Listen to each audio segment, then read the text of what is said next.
Kindly let me know. Am I visible, audible, and clear? All of you? It's actually raining heavily.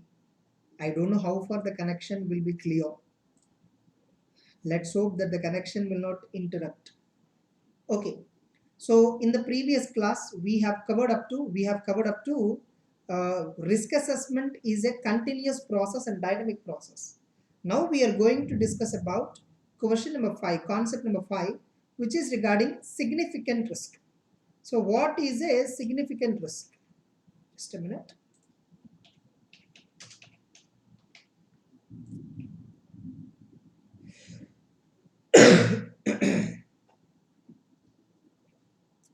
So the concept that we are going to discuss is about, again, SA 315 related. Entire this chapter, whatever we are covering is completely from SA 315. The concept that we are discussing is significant risk. What is meant by a significant risk? See, I told you, we have to identify the risk. We have to identify the risk and we have to assess the risk. We have to identify and assess the risk. Why we have to assess the risk? In order to understand its significance. In order to understand its significance. After analyzing its significance, we may either classify it as significant risk or insignificant risk. Significant is something where special consideration or special attention we should give. And that risk is called significant risk. Significant risk is a risk which in auditor's opinion requires special attention while verifying them or while auditing them, and that risk is called a significant risk. Example, Jashwant, please come online.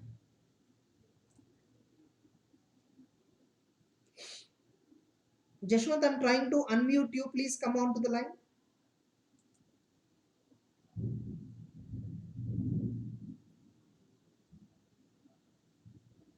Oh, no response. I'll try some other. Nitin?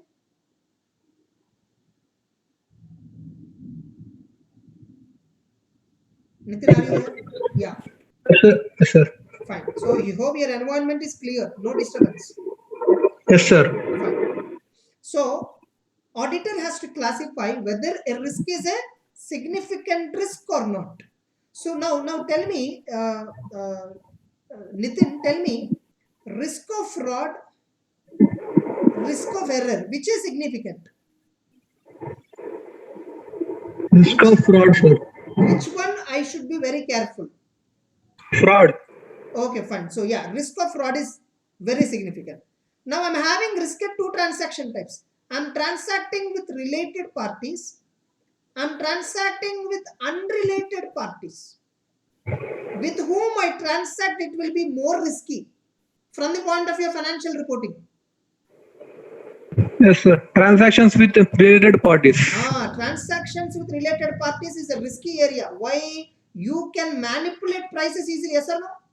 Yes, sir. You can manipulate financial position and performance of the company just like the way you want. So transaction with related parties is a very risky area. Areas where significant assumptions are involved, significant estimates are involved. That is also an area where significant risk is involved. Example, valuation of mines and quarries. Valuation of mines and quarries. Can we tell me Nitin, can we exactly measure how much quantum of mine and quarry is there? No, sir. We can't measure. We can only take an estimate, and it is that estimate we don't know how far it is correct. Significant uncertainty is there over that estimate. Significant uncertainty is there with respect to that estimate. Actually, see, suppose this is the beneath of the surface. This is the surface of a land. Below there is a big coal mine which is there. Yes or no? Somewhere here there is some stone, but the person whoever is analyzing this, he may not identify the stone, and he is saying entire quantum of this cone is some 1,000 tons. But actually in reality only 200 tons are there. Is it a significant risk or not? Yes, sir. A Significant company which has paid for this mine, it will show this entire block of coal as closing stock, considering 1,000 tons they value. Are you getting the point? 1,000 tons they value, but actually 200 tons only may be there. This is a significant risk. The standard says, SA 315 says, always risk of fraud and transactions with related parties to be considered always as risky areas, always as significant risky areas. The standard itself says that. So auditor has to identify out of the various risks identified by the auditor, what are all the risks where significance is involved, what are all the risks which are very significant, which require auditor special focus, auditor special attention. Are you clear? So now let us read. Yeah, please read, Nitin. Question number 5 fast.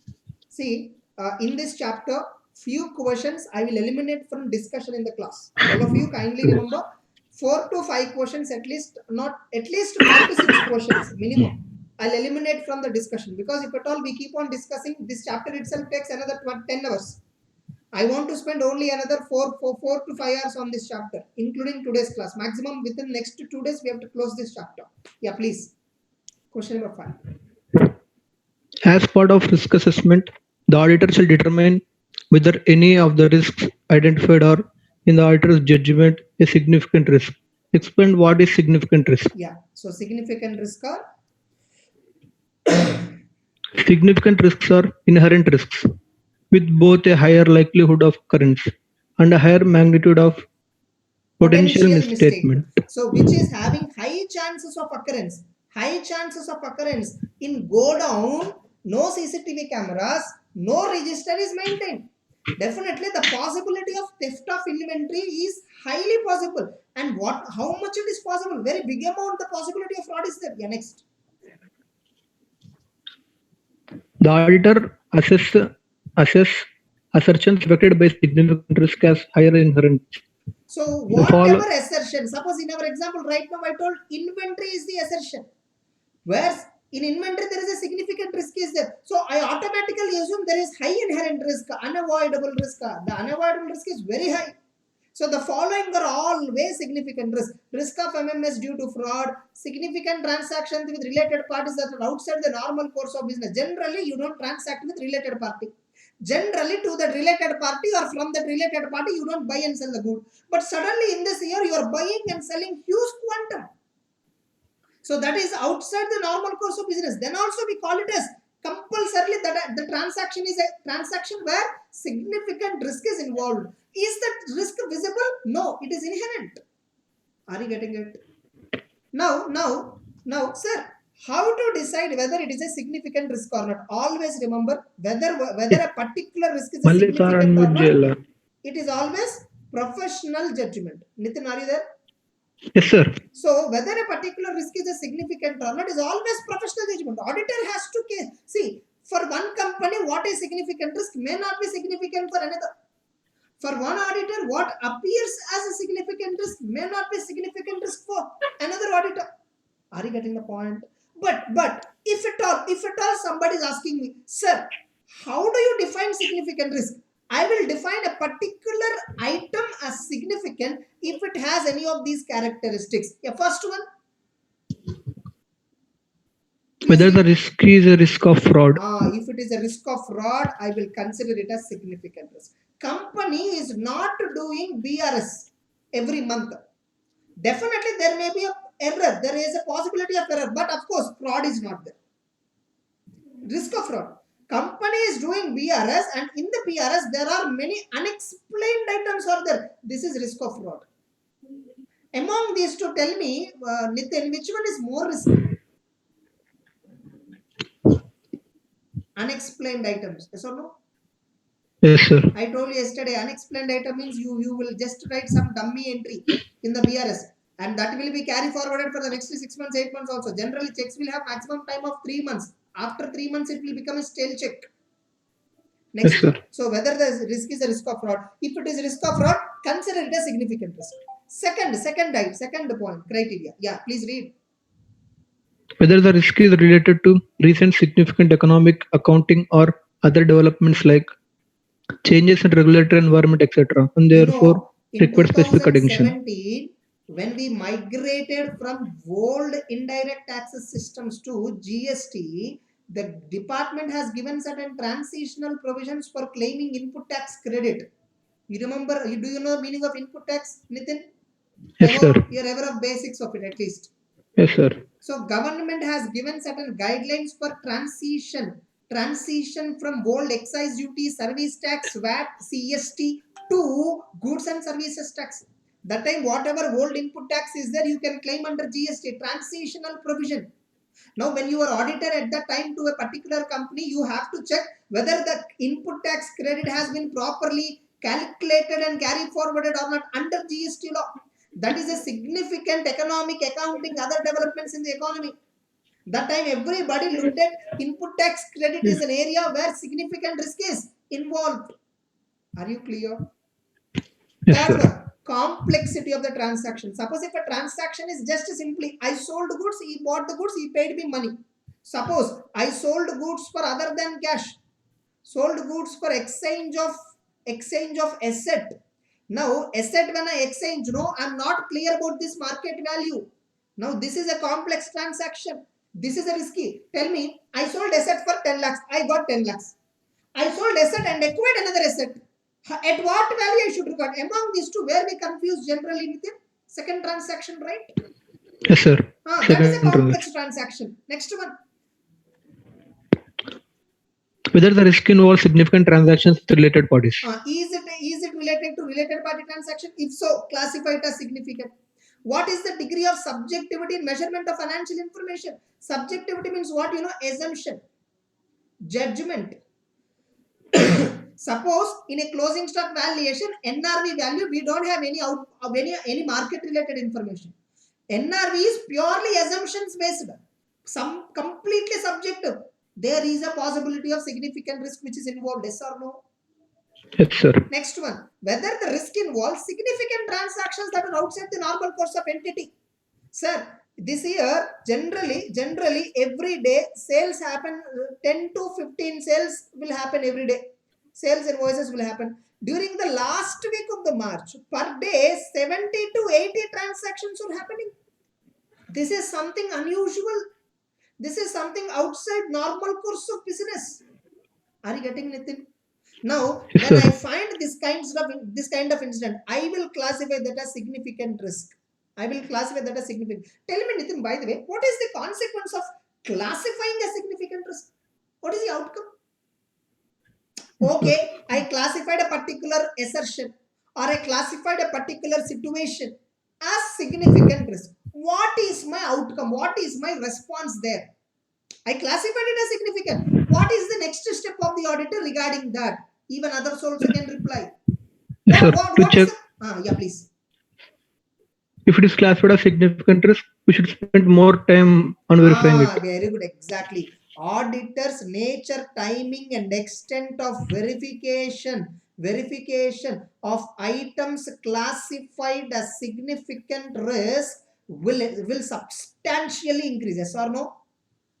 Yes, sir. That the nature of the method I follow will be very scientific. Timing I'll give more, extent I'll verify in depth because they are classified as significant risk. According to me, the possibility of material mistakes are very high. What will happen if I ignore this? I will not verify. And when risk of MMS is there, and if I did not verify, detection risk also very high, then resultantly audit risk will also be very high. So that is significant risk impact. Now there are certain statements. These statements are relevant for MCQ. And of course, even this point, these two risks are always significant risk. No, this is also important for MCQ. Yeah. Now note, certain statements are given. Significant risks are always related to significant non-routine or transactions, judgmental matters. Correct? No? See, Nitin, is that statement correct or not? Generally, significant risk relates to, is it related to day-to-day routine transactions or non-routine transactions? Non-routine transactions. If a transaction is non-routine, generally I sell goods for cash. It's routine activity. But suddenly one transaction, I sold goods and received asset in exchange. It's a non-routine transaction. Now here the risk is high. Correct or not? Yes, sir. The MCQ or true or false questions. Okay. Now second statement which they are making. Non-routine transaction means what? Non-routine transactions are those that are unusual. Correct? No? Are they usually happening or unusually happening? Unusually. Unusual. Non-routine transactions are those which are unusual. Why they are unusual? Either because of size or because of nature. Generally every day 10 to 15 invoices only will happen. But suddenly today 50 to 70 bills were raised. The number of transactions have increased substantially. Size, nature. Generally I sell goods for cash, but this is sold for other than cash. Are you getting the point? Now tell me, non-routine transactions, will they occur frequently? No, sir. No. So, and therefore, that occur infrequently. Do you understand the sentence meaning? Yes, sir. Able to understand the Yes, concept? sir. Significant risk, what are they saying? See, routine transaction, generally we don't have much risk. But if it is something unusually happened, it's a risky one. Why I call it as unusual? Either it is bigger in size or the nature of transaction is different, which do not happen frequently. Not only that, judgmental matters means what? See, they gave first statement. Significant risk is something related to either non-routine transaction or judgmental matters. Non-routine means they gave the meaning. Yes or no?